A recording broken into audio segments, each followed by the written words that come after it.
pala si Richard Galit. Ako po nagkatrabaho sa Salam Technology bilang isang document controller.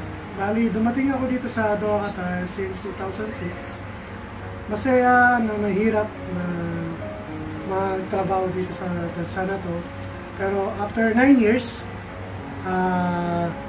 kinuha ko ng aking asawa at anak upang makasama sila sa bansa nito.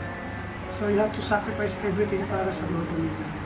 Kaya love is the biggest word na pwede kong ibigay para sa ating mga pamilya at sa ating mga kasama dito sa bansang Qatar. Kaya nag-decide kami magtrabaho na pareho dito para pagtulungan namin matupad yung pangarap namin. Yun din ang goal ko, yung magkaroon kami ng magandang kinabukasan. Isa sa mga mahirap gawin bilang isang OFW ang pangarap ng magandang kinabukasan. Lalo na alam natin na sa Pilipinas, hindi ka pwedeng mabuhay nang hindi ka magtatrabaho. Pero dito, kailangan mong paghirapan ng lahat sa kaya mo kahit nahirap ka sa trabaho. Ibigay mo lahat para sa kinabukasan mo.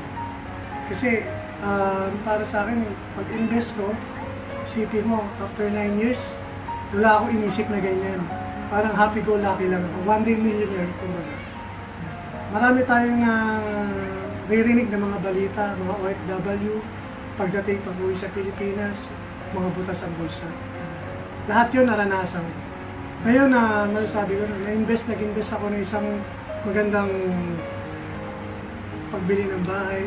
Ito masasabi ko na, wow, ang saya kasi may naipundar ka. Dahil lang napakagandang feeling. Experience ko, maraming tao dito naka-experience na uwi ng walang-wala. Kasi binigay na nila lahat sa pamilya. Isa, dalawa, tatlong buwan, okay lang na wala kami ito. Pero matutunan natin na itabi. After na alam mo nakakaluwag ka, itabi na natin para sa atin. Na makita natin na balang araw at masabi mo sa sarili mo, wow, akin pala to. Ang saya. At ito may pagmamalika mo sa buong mundo na naghihirap ako dahil ito, meron ako ngayon yung pinagmamalaki. Investor ako, OF winner ako.